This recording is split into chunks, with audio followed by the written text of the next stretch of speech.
한국에서는 절에 가야 하고 독일에서는 교회를 가야 하고 어떡하죠? 2023년 9월 1일 해외 순회 강연 첫 번째 독일 프랑크푸르트. 안녕하세요. 오늘은 2023년 법륜 스님의 해외 순회 강연 중 첫 번째 강연이 독일 프랑크푸르트에서 열리는 날입니다. 어젯밤 9시에 델리 공항을 출발한 비행기는 자정에 아부다비 공항을 경유했습니다. 오늘도 숙소는 공항과 비행기 아닙니다. 다시 새벽 2시 15분에 아부다비 공항을 출발한 비행기는 밤새 하늘을 날았습니다. 스님은 비행기 안에서 새로 출간하는 책의 원고 교정을 보았습니다. 비행기 창문으로 아침 햇살이 비칠 무렵 독일 프랑크푸르트 공항에 도착했습니다. 수화물을 찾고 아침 7시가 넘어서 프랑크푸르트 공항을 나왔습니다. 유럽 강연 총괄을 맡은 추이숙님 부부와 숙소와 식사를 담당한 김미경님이 스님을 반갑게 환영해 주었습니다. 공항을 나와 에어비앤비로 대여한 공항 근처 아파트로 향했습니다. 숙소에 도착하자 추이숙님과 김미경님이 스님에게 삼배로 인사를 했습니다. 반갑습니다. 잘 지내셨습니까? 짐을 풀고 김미경님이 정성껏 준비한 야채죽으로 아침 식사를 한 후 스님은 잠시 휴식을 취했습니다. 한국에서 출발하기 전 농사일을 무리하게 했더니 아직 허리에 근육통이 풀리지 않고 있습니다. 독일 현지 시간으로 12시 30분, 한국 시간으로 저녁 7시 30분에 금요직문직설 생방송을 시작했습니다. 해외에서 계속 이동을 해야 하는 일정이지만 온라인으로 하는 정기 법문은 어떻게든 꼬박꼬박 챙겨서 하고 있습니다. 조명을 환하게 밝히고 유튜브 스트리밍을 시작하자 5,300여 명이 생방송에 접속했습니다. 스님이 환하게 웃으며 인사말을 했습니다. 저는 오늘 독일 프랑크푸르트에 도착했습니다. 지난 8월 29일에 서울을 출발해서 하노이와 인도 캘커타를 거쳐서 부탄을 방문했습니다. 부탄 국왕과 면담을 해서 기후 위기 시대에 인류가 지속 가능한 삶을 살 수 있는 새로운 모델을 부탄에서 한번 만들어 보자고 제안하고 왕실과 내각 책임자들을 만나 그에 대한 실무 논의를 했습니다. 기후 위기 시대에 과연 우리는 어떤 수준의 삶을 살아야 탄소 제로의 삶이 가능한가? 이에 대해 얘기만 할 게 아니라 구체적으로 어느 지역에서 그 모델을 만들지 많은 논의를 해나가고 있습니다. 물론 이 프로젝트가 성사될지 안 될지는 아직 모르지만 희망을 가지고 일을 해가고 있습니다. 스님의 근황을 공유한 후 곧바로 증문직설을 시작했습니다. 사전에 4명이 질문을 신청하고 스님과 대화를 나누었습니다. 대화를 마치고 나서 지난 2박 3일 동안 스님이 부탄에서 한 일을 영상으로 함께 보았습니다. 마지막으로 질문자들이 한 줄 소감을 이야기했습니다. 스님께서 부탄에서 하고 계시는 일을 들으니 너무 놀라웠습니다. 인류의 미래를 위해 부탄 개발 프로젝트가 잘 성사되기를 기원드립니다. 생방송을 마치며 스님이 닿는 말씀을 해주었습니다.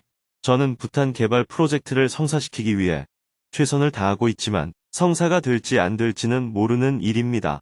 성사가 되면 성사가 되어서 좋고 성사가 안 되면 성사가 안 되어서 좋습니다. 성사가 되면 일이 엄청나게 많아집니다. 많은 실험을 해야 하니까요. 성사가 안 되면 바쁘지 않아 다른 일을 할 수 있어 좋습니다. 인생이란 꼭 이래야 되는 게 아닙니다. 이럴 수도 있고 저럴 수도 있습니다. 그 속에서 우리는 하루하루를 살아가고 있습니다. 그러나 확률적으로 더 나은 결과가 나오는 쪽으로 가야 좀 더 효과적인 길을 갈 수 있겠죠. 이래도 좋고 저래도 좋고. 저는 오늘 프랑크푸르트를 시작으로 내일은 뒤셀도르프, 모레는 베를린, 그 다음 날은 뮌헨, 그 다음 날은 파리, 그 다음 날은 런던으로 갑니다.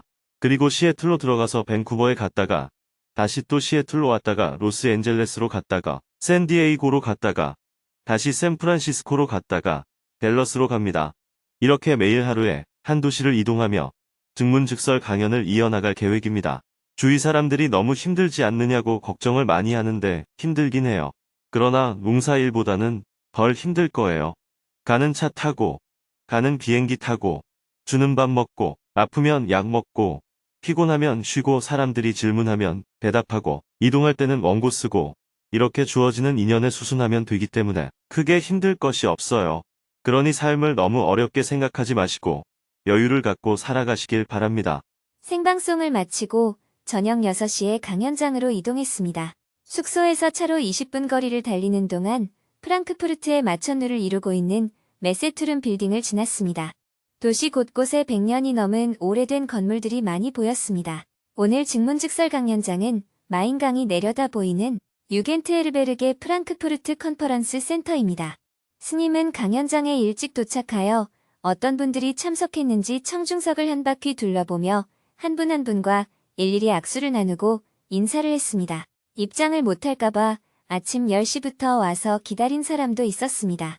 그리고 세미나실로 이동하여 프랑크푸르트 정토회에서 초창기 총무를 역임하신 노보살님들과 대화를 나누었습니다. 스님도 이제 연세가 있으신데 요즘 농사일을 너무 무리하게 하시는 것 같아요. 젊은 행자들이 농사를 지어본 적이 없기 때문에 제가 앞장서서 안 할 수가 없어요. 저는 농사일을 좋아해요. 제가 하고 싶어서 하는 일이에요. 노보살님도 이제 늙었으니까 무리하지 말고 대강대강 사세요. 스님은요? 저는 아직 젊잖아요. 우리 동네에서는 제 나이면 청년이라고 그래요. 저보다 나이 어린 사람이 서너 명밖에 없습니다. 노보살님들과 기념사진을 찍은 후 강연장으로 이동했습니다. 그 사이 강연장은 사람들로 가득 메워졌습니다. 좌석이 다 차고 바닥에 앉고 뒤에 서고 200명 이상이 참석하여 대성황을 이루었습니다. 스님이 모습을 보이자 박수와 환호가 쏟아졌습니다. 한국인과 결혼한 독일 현지인들도 다수 보였습니다. 연단에 선 스님이 웃으며 인사를 건넸습니다. 한국을 출발하여 비행기를 6번 타고 여기까지 왔습니다. 여러분들은 한국에서 올 때 직항으로 바로 오시죠. 직항 항공권이 쌀까요? 6번 갈아타는 것이 쌀까요? 6번이나 비행기를 탔는데도 비용이 더 저렴했습니다. 코로나 팬데믹 이후 4년 만에 처음 열리는 해외 순회 강연입니다. 반가운 마음이 가득한 스님의 목소리에도 활력이 느껴졌습니다. 강의를 시작하고 나서 뒤에 서서 강의를 듣는 사람들이 점점 많아졌습니다. 스님도 허리가 아픔에도 불구하고 제일 나이가 많으신 분에게 스님의 의자를 양보했습니다. 저도 허리가 아프지만 여러분과 눈을 마주치고 대화를 하기 위해 서서 강의를 하겠습니다. 스님은 부탄을 방문하고 온 소감과 기후위기에 대비한 정토회의 활동 계획에 대해 소개한 후 대화를 시작했습니다. 오늘 이 자리는 인생 상담을 하는 자리가 아닙니다. 진리에 대해 공부하는 자리입니다. 진리란 별다른 게 아닙니다. 괴로움이 있는 사람이 그 괴로움에서 벗어나면 그것을 진리라고 합니다. 진리의 기준은 있는 괴로움이 사라지거나 괴로움이 앞으로 생기지 않도록 하는 것입니다. 이것을 말씀이라고 합니다.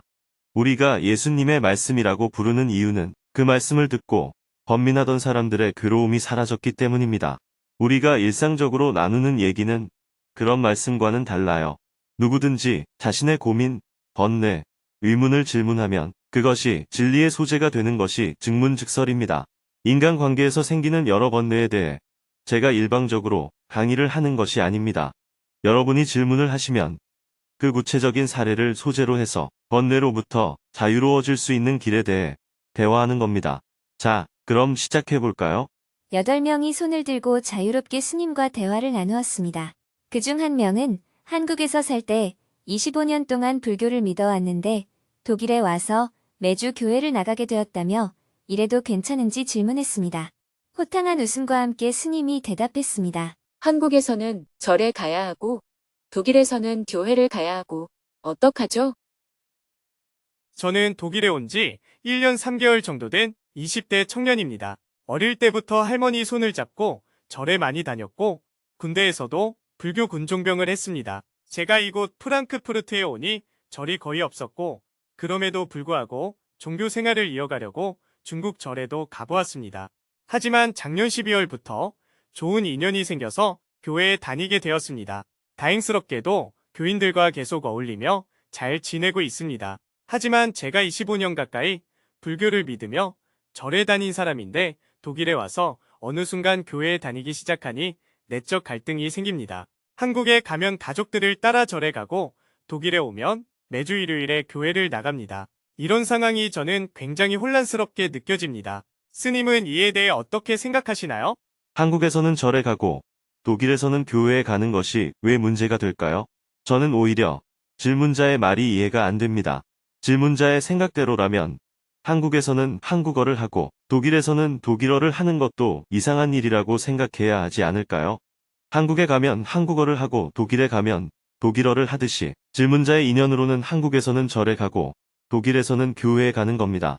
만약 독일에 있더라도 한인타운에서 한국 사람들끼리만 지낸다면 한국어만 해도 되겠죠. 그러면 한국에 있을 때도 한국어를 하면서 살고 독일에 있을 때도 한국어를 하면서 살아도 됩니다.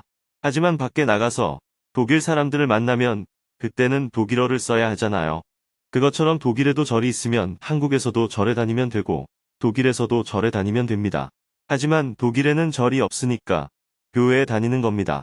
그게 문제가 될까요?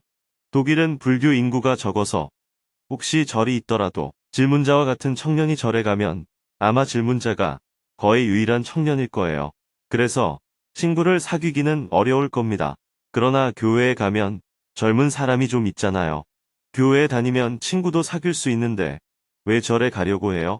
그래도 인생에서 배울 점은 불교에 더 많이 있다고 믿으며 살아왔습니다. 불교를 믿지 말라는 얘기가 아니에요. 불교를 믿으면서 교회에 다니는 게 무슨 문제가 되느냐는 겁니다. 혹시 질문자가 독일에 계속 살다가 나중에 독일 여자와 결혼하게 되면 독일 시민권을 얻을 가능성이 있겠죠. 만약 질문자가 독일 시민권을 얻는다면 한국계 독일인이 될 것 아니겠어요. 그것처럼 질문자는 불교를 믿다가 교회에 다니게 되었으니 부디스트 크리스천이라고 할 수 있습니다.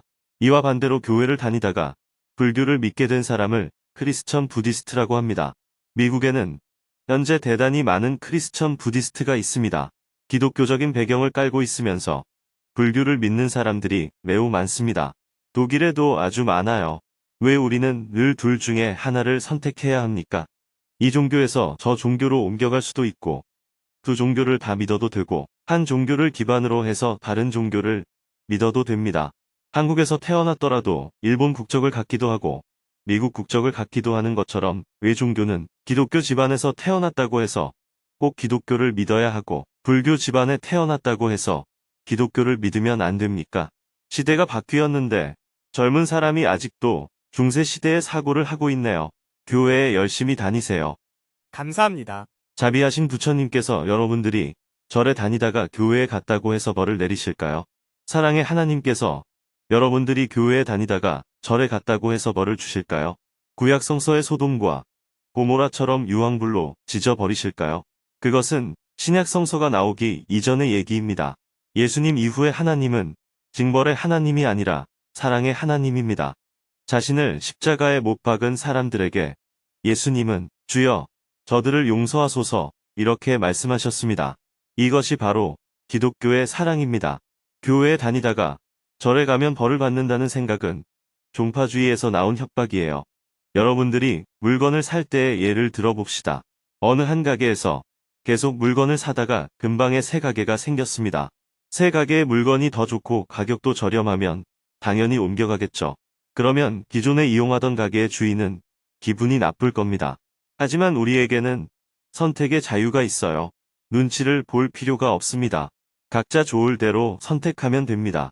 저는 이렇게 생각하지만 다수의 종파주의 가게 주인들은 기분이 나쁠 수가 있습니다. 이해하셨나요? 네, 잘 알았습니다. 스님의 명쾌한 답변에 박수갈채가 쏟아졌습니다. 이어지는 질문들도 웃음이 빵빵 터졌습니다. 박수 소리와 웃음소리가 교차하는 가운데 2시간이 금방 지나갔습니다. 강연장 사용을 허락받은 시간이 가까워져서 서둘러 스님이 마무리 말씀을 해주었습니다. 저와 대화를 하고 나면 뻔한 소리 하네. 이런 생각이 들 거예요. 그렇습니다. 저는 뻔한 소리를 합니다. 그러나 문제는 우리가 남의 얘기를 들을 때는 뻔한 소리로 들리는데 그것이 자기 얘기일 때는 뻔한 소리가 안 됩니다. 대학에 가려고 시험을 치는 학생이 공부를 열심히 해야 할까요? 합격해달라고 기도를 열심히 해야 할까요? 공부를 열심히 해야 합니다. 그런데 막상 내가 입시 수험생이 되면 기도를 열심히 해야 합격할 것 같다는 생각을 하게 됩니다. 남의 얘기일 때는 어떨까요? 학생이 공부는 안 하고 절만 하고 있으면 저 사람은 참 바보 같다 하는 생각이 듭니다. 절을 많이 한 사람이 합격하게 되어 있다면 전부 절만 하면 되지 학교가 필요 없겠죠. 이게 상식이잖아요. 그것처럼 진리는 다른 게 아니라 상식입니다. 삶을 좀 더 자유롭게 살아가는 방법. 여러분들이 가지고 있는 관념의 세계가 부서지면 그동안 봤던 것과는 전혀 다른 세계를 볼 수 있습니다. 그것은 신비주의가 아니에요. 신비주의는 대부분 욕망에 기반을 두고 있습니다. 본인이 영가게를 본인의 노력으로 운영해야 하는데 그것을 왜 하나님이나 부처님에게 잘 되게 해달라고 부탁하나요? 본인의 가게도 제대로 운영을 못해서 하나님이나 부처님에게 해달라고 부탁하면 본인은 도대체 무엇을 하겠다는 건가요? 나의 배우자를 하나님이나 부처님에게 구해달라고 하면 본인은 도대체 무엇을 하겠다는 거예요? 종교라는 단어는 한자로 으뜸 종자를 사용합니다. 가르침 중에서 가장 으뜸되는 가르침이라는 뜻입니다. 신이 있고 없고는 핵심이 아닙니다. 지금은 종교가 필요 없는 시대가 아니라 지금이야말로 종교가 필요한 시대입니다. 어쩌면 오늘날 물질주의 시대에는 바람직한 종교가 더욱 필요하다고 볼 수 있습니다. 그러니 너무 기성의 종교에 얽매이지 마세요. 이 세상 누구보다도 자신을 사랑해야 합니다. 자신을 괴롭히는 사람은 자신을 사랑하지 않는 사람입니다. 정말로 자신을 사랑한다면 어떤 이유나 핑계를 대며 나는 이래서 괴롭다 하고 괴로움을 합리화시키지 마세요. 이 세상의 모든 현상에는 그렇게 되는 원리가 있습니다. 며칠 전에 10여 년 만에 슈퍼 블루문이 떴는데 옛날 같았으면 이런 현상에 대해 임금이 새로 등극할 징조라는 등 온갖 얘기가 있었겠죠. 그러나 우주의 원리로 보면 만류 인력에 의해서 달이 지구 가까이에 왔다가 다시 멀어지는 현상일 뿐입니다. 그런 것처럼 인생에도 다 원리가 있습니다. 그러니 신비주의에 빠지면 안 됩니다. 만약 기독교를 믿는다면 예수님의 삶과 가르침을 배우고 따라야 합니다. 예수님께서는 천국에 가는 기준을 말씀하실 때 굶주린 자에게 밥을 주고 목마른 자에게 물을 주고 병든 자에게 약을 주고 헐벗은 자에게 옷을 주고 나그네 된 자를 영접하고 감옥에 갇힌 자를 면회하고 이렇게 6가지를 말씀하셨습니다. 이들은 세상에서 가장 작은 자들입니다. 예수님께서는 이 세상에서 가장 작은 자 한 명에게 한 것이 곧 나에게 한 것과 같다 하고 말씀하셨습니다. 예수님의 이런 가르침을 믿고 따르고 실천할 때 올바른 종교인이라고 할 수 있습니다. 이것은 불교에서 말하는 수행과 그 원리가 똑같습니다. 십자가에 못 박혔을 때 자기를 매단 사람에게 주여 저들을 용서하소서 라고 말할 수 있는 마음은 불교적으로 말하면 무아의 경지라고 할 수 있습니다. 나라고 하는 것을 내려놓았기 때문에 그렇게 말할 수 있는 겁니다. 그래서 어떤 종교를 믿느냐는 중요하지 않습니다. 어떻게 하면 내 삶을 좀 더 자유롭게 살아갈 수 있는가 하는 관점에 서야 합니다. 여러분들은 행복을 찾아 독일까지 왔는지 모르겠지만 이곳에 온다고 행복해지는 것은 결코 아닙니다. 자기가 자기를 살펴보고 알아차릴 때 괴로움이 사라지고 기쁨이 커집니다. 여러분 모두 나날이 행복해지시기를 바랍니다. 큰 박수 소리와 함께 2023년 해외 순회직문직설 첫 번째 강연을 무사히 마쳤습니다. 청중들이 강연장을 빠져나가기 전 스님은 서둘러 출구 앞으로 가서 강연에 참가한 모든 분들과 한 사람씩 악수를 했습니다. 반갑습니다. 건강하세요. 모든 참석자들이 강연장을 빠져나간 후 강연을 준비해준 봉사자들과 기념사진을 함께 찍었습니다. 노보살님들, 역대 프랑크푸르트 정토의 총무님들, 봉사자들과 일일이 인사를 나눈 후 스님도 강연장을 나왔습니다. 스님은 너무 오래 서 있어서 허리가 아픈지 허리를 계속 두드리며 숙소로 발걸음을 옮겼습니다. 내일은 오전에 프랑크푸르트를 출발해 기차를 타고 이동한 후 오후에는 뒤살도르프에서 해외 순회직문직설 두 번째 강연을 할 예정입니다.